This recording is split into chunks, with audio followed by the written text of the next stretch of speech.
All right, so I'm here with brother Nasi Yashuvel. We just finished the Quantum Scriptures. Powerful stuff. Powerful stuff. If y'all missed it, you know, maybe y'all could get the DVD, but we're going to have a couple of highlights up. But I just want to get a couple of words with my brother Nasi with our brother Noble that was here with us, and they dropped some heavy science in regards to the scriptures. So can you just give us a quick summary, the people quick summary on what just went down? Because it was powerful stuff, bro. We were just basically going into the quantum physics of the scriptures, breaking down how to ignite your pineal gland, how to absorb electrons, the photonic energy, how to convey it, how to cause an electromagnetic field to be around you, how to change the trajectory of water. There was a lot of stuff that we were doing in here, and a lot of information, and talking about the imagination and the power of thought, how it's manifested faster than the speed of light. So that's basically to sum it up for the most part, but there's a lot of information, I mean, that people will have, they can write down, and by the time they're done, they have like a book full. So what message do you have for the Black conscious community in regards to the information that went out tonight? Well, I think that it will change their mind and their concept and ideas of the scriptures, and hopefully give them a more positive thought or feeling towards it, and understand we brothers and sisters in the same struggle, but we're just trying to put out some heavier information and trying to blow people's mind with the information and bring them back to a truer understanding and a perception of what we call our reality. That's great. That's great. And in regards to what can we expect from the future, what other things outside of the scope of what we've already been told in regards to scriptures can we expect from Nas and everybody else, or any other guest speakers you could bring? What else can we expect, the people can expect? Because this was something totally like off the radar, something totally different. What else can they expect like that to kind of pique their mind and their interest? All right, well, you know, we're speaking into existence. You know, that's the power of the mind. Me and you about to do a lecture, you know, real soon, probably in the next month or so, most I willing. We also working on The Rise of the Conscious Mind, which is a movie. We're taking it to a different level. We have all the lectures, but it's a lecture mixed inside of a movie, and it's going to be a beautiful thing. People are going to be attracted to it. It's going to have a soundtrack to it. So we're trying to do big things. We're trying to create our own counterculture, and we need that counterculture. So this is what we're bringing forth. And we got Ruach Akkad. You look them up online, ruachakkad.com, and you'll see we have a young youth organization that does farming. They go to houses, they'll take care of your crops, they'll plant your crops for you,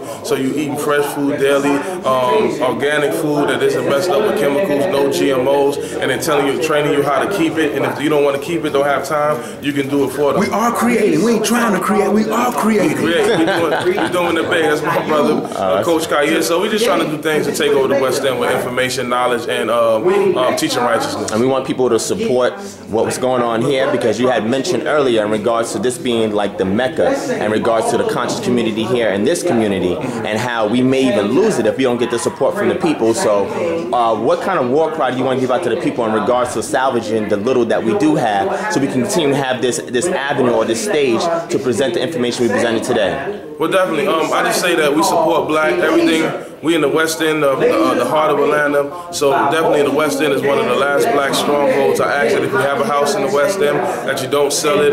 If you do sell it to a brother, not a European, because this is the only thing we have left, and they're trying to buy us out. And we need places and cities of refuge, and the West End is a city of refuge. Atlanta is going to be a city of refuge, and places on the outskirts of Atlanta. So let's start thinking Black consciousness in the mind and support. When you go and you give me $1, let's step out of them nail salons, no longer go there, and create our own salons with our brothers and sisters. If you're going to get that $20 nail, you say to yourself, no, it's bigger than just my nails.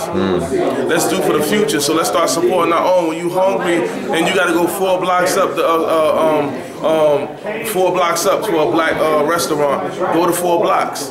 If the burger is $1 extra over there in the Black store, pay the extra $1 instead of paying it lower, because half the stuff that they're giving you ain't even real food anyway. So let us support our own. We have to think Black, and that's one of the first things Marcus Garvey taught us, you know? Yes, and I feel that. Last question is, what word do you have shout out to your Hebrew Israelite brothers in regards to unity?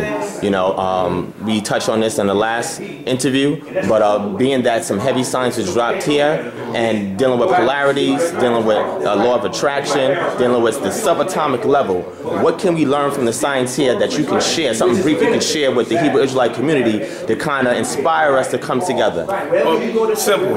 It's how you think. If I'm thinking unity and you thinking unity, then we will come together. if people are thinking division, then they will continue to be on their Facebook doing the divisive things that they're doing and making excuses why we can't unite. This perfect example, I'm going to leave it like this. If I'm wrestling with my brother, and one of my other brothers is about to get killed, that tussle, I'm doing it with my brother, my instinct will lead me over there to go protect my brother for real, to save his life. And I think sometimes in our community, we still like to play around and wrestle with our brother when we got something else serious going on. So some people don't understand the impulsive movement that we have as far as warriors to save our own. So unity is a mindset. If you want to be divided, then you're going to continue to do divided things. But I'm not going to agree with you 100% on nothing, and I don't think anybody else is going to agree with a person 100% on nothing. So, you know, people say, well, you know, you don't believe in Jesus or Yeshua, we can't unite with you. Well, I would say this, brother, from the readings that I have about Yeshua or the person that's in the New Testament, he would sacrifice himself, as which he did in the scriptures, if you read it and you believe it, for the betterment of the nation and the people. And it was never about him. If it was about him, then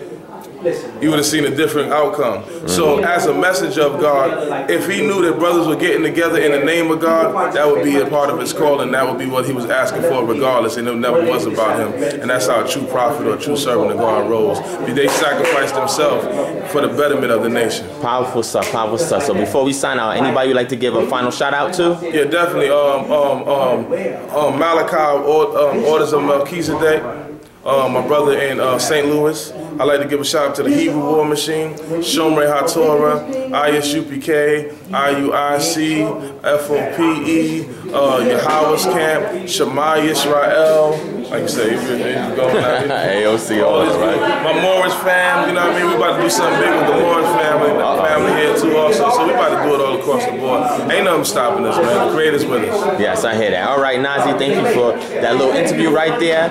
If y'all missed it, check out what we're going to upload, the highlights of it. If you want to purchase the DVD, we're going to have that information. It's going to be on Nasi's page. Follow him at Nasi Yashuvel at Facebook. You on Instagram or no? Nasi Yashuvel on Facebook, Instagram Nasi79. You want business, Nasi the movement at Gmail for business or lectures or anything, and anything personal as far as direction, guidance, scriptures, Hebrew more at Gmail. All right, that's what's up. And this is Divine Prospect for House of Conscience Atlanta signing off. Thank you, Nasi, for the interview and what you dropped the signs today. And y'all stay tuned. Remember, keep those comments positive. Signing off. Definitely.